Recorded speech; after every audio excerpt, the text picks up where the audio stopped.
할로 여러분 안녕하세요. 내 인생 첫 번째 독일어 50 패턴 독일어 회화에 오신 것을 환영합니다. 오늘 발음 규칙에 대해서 배워볼 건데요. 우리 발음 규칙은요. 총 3강에 걸쳐서 이루어져 있습니다. 여러분 이 발음 규칙 열심히 공부하고 들어가셔야 나중에 발음할 때 문제가 없어요. 그리고 독일어에서는 장음, 단음 길게 발음하고 짧게 발음하는 거 굉장히 중요합니다. 오늘 저와 함께 공부해 보도록 할게요. 자, 첫 번째로는요. 장음입니다. 장음 말 그대로 길게 발음하는 규칙인데요. 강세가 있는 모음 다음에 자음이 하나만 올 경우에는 그 모음을 길게 발음해 줍니다. 예를 들어서요. 예시 단어 보시면 하루나 날이라는 단어 탁이 있죠. 이거 같은 경우 탁 하지 않고 탁 길게 발음해 주시면 됩니다. 첫 번째 특징이었고요. 두 번째 특징 보시면요. 강세가 있는 모음 뒤에 묵음의 하가 오는 경우도 이 모음을 길게 발음해 줍니다. 이 하 같은 경우는요. 모음 다음에 위치할 때는 발음이 나지 않아요. 묵음 처리가 되는데 그 앞에 있는 모음을 길게 발음한다고 생각하시면 됩니다. 예시 단어 보시면요. 아들이라는 단어가 있어요. 자, 이 단어를 읽으실 때 Sohn 이렇게 읽지 않고요. Sohn 이렇게 길게 읽어주시면 됩니다. 자, 세 번째로는요. 복모음 이 에에 강세가 있을 때입니다. 자, 이 에가 붙어 있으면 우리가 이것을 복모음이라고 표현을 합니다. 복모음이라는 것은요. 모음 2개 이상이 붙어서 하나의 발음을 낼 때 우리가 복모음이라고 이야기를 하거든요. 그런데 이 에에 강세가 딱 있으면 이를 길게 발음해 주시면 됩니다. 예를 들어서요. 우리 독일하면 딱 떠오르는 거 뭐 있어요? 맥주 있죠? 맥주 같은 경우도요. 비어 이렇게 하지 않고요. 비어 이를 길게 발음해 주시면 됩니다. 자, 다음 장음 규칙인데요. 이중 모음일 때 장음이 된다. 자, 여러분 딱 보시면요. 모음이 똑같은 게 2개가 딱딱 붙어 있어요. 붙여서 쓴 이유가 있겠죠. 하나가 아니라 2개를 썼잖아요. 그러면 길게 발음하라는 겁니다. 이것을 우리가 이중 모음이라고도 표현을 하고요. 중 모음이라고도 표현을 합니다. 독일어에서 이 이중 모음은요. 이렇게 3가지가 있어요. 자, 첫 번째로요. 보트 있죠? 배 타는 보트. 그것도 보트 아니고 보트 길게 발음해 주셔야 돼요. 자, 그런데 우리가 영어가 익숙하기 때문에 오가 2개 붙어 있으면 우 발음을 내고 싶을 거예요. 아닙니다. 오만 길게 발음해 주시면 돼요. 보트예요.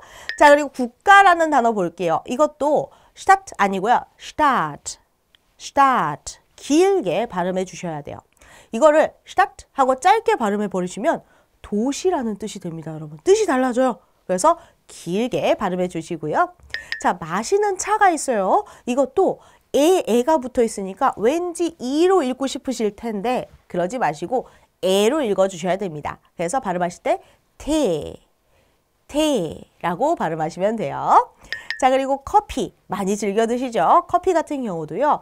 카피 아니고요. 카페입니다. 카피 에를 길게 발음한다는 거 기억해 주세요.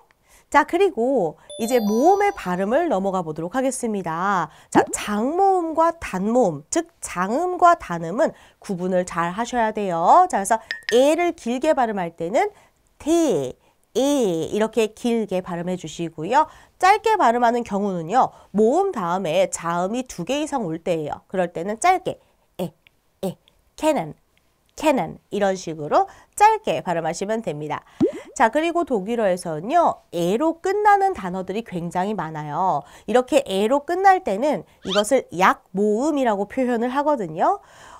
발음 기호는 알파벳 E가 거꾸로 된 모양입니다. 그런데 이 발음이 정확하게 에 소리는 아니고 이런 소리가 나요. 그런데 우리가 공부를 할 때는 그냥 에라고 발음을 하셔도 됩니다. 다만 약모음이기 때문에 약하게 그리고 살짝 흐리게 정확한 발음이 아니게 발음하시면 돼요.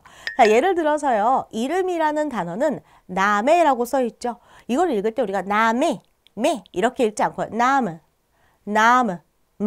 이렇게 발음해 주시면 돼요. 이게 약모음의 규칙입니다. 자, 그리고 우리가 앞서서 봤던 복모음이 잠깐 나오고 있어요. 복모음 이에는요. 강세가 있을 때 장모음이 됩니다. 그래서 이가 길게 발음이 돼요. 그래서 이 이 이렇게 발음이 되는데 이 복모음이 항상 강세를 가질 수 없죠. 강세가 없는 경우도 있어요. 그럴 때는 발음이 살짝 풀어져서 이야, 이야 이런 발음이 납니다. 자, 예시 단어 볼게요. 사랑, 독일어로 Liebe, Liebe 이고요. 이 단어도 에로 끝나죠. 그래서 위에서 봤던 양모음이 등장을 해요. 그래서 Liebe 아니고 Liebe, 이런 식으로 발음이 흐려진다라고 생각하시면 되고요. 자, 그리고 가족을 볼게요. 가족은 Familie입니다. Familie. 여기에서 이의 자리에 강세가 가지 않고 미 자리에 강세가 가거든요. 그래서 마지막 발음이 이어 이렇게 풀어진다는 거 기억하시면 좋을 것 같습니다.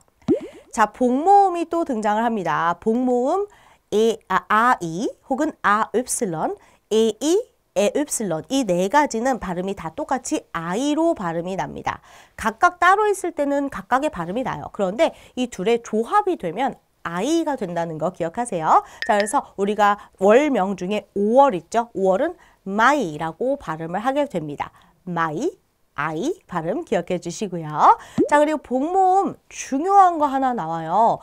에, 우 혹은 아 umlaut 우는 발음이 같습니다. 그리고 발음 기호 보시면 오이라고 써 있어요. 그쵸?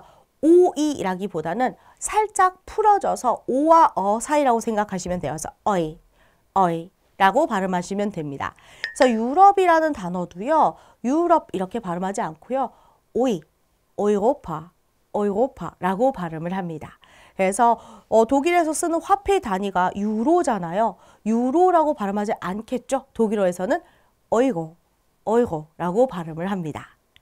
자, 그리고 복모음 아, 우 같은 경우는요. 한 템포로 발음이 되는 것은 모든 복모음이 다 그래요. 그래서 하나의 박자인데요. 발음은 아우예요. 그런데 제가 굳이 아, 우에만 한 템포로 발음이 된다라고 말씀을 드린 이유는 뭐냐면요. 이게 발음이 정직하게 나다 보니까 아, 우 이렇게 따로 발음하실 경우가 생겨서 그래요. 한 템포로 아우라고 발음하시면 됩니다. 그래서 자동차, 독일 유명하죠. 자동차 아우토입니다. 자, 여기까지 복모음까지도 살펴보았고요. 우리 단음 규칙 봐야겠죠. 짧게 발음되는 경우는 어떤 경우가 있을까? 자, 모음 옆에 자음이 2개 이상이 오면은 그 모음은 짧게 발음이 됩니다.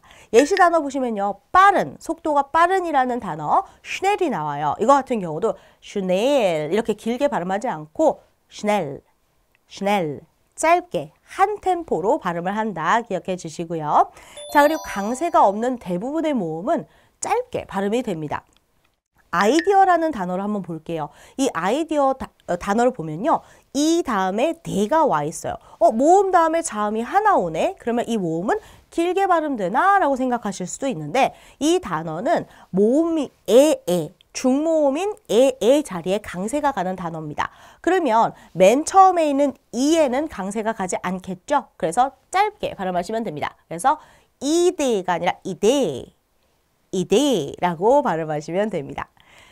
자, 그리고 모음 플러스 x, 그러니까 x가 붙으면은 마치 이 x는 발음이 크스 두 가지의 자음 소리가 나잖아요. 그래서 마치 복자음처럼 여겨지기 때문에 그 앞에 있는 모음이 단음이 됩니다. 그래서 택시를 독일어로 탁시라고 표현을 하는데요. 탁시가 아니고 탁시. R을 짧게 발음하시면 됩니다. 자, 이렇게 모음의 발음들 살펴보았는데요. 여러분 어떠셨나요? 복습 열심히 하시고요. 직접 소리내서 발음해 보시면 더 도움이 될 것 같습니다. 오늘 수업 여기까지고요. 다음 시간에 또 재밌는 내용으로 만나 뵙도록 할게요. Vielen Dank. Tschüss.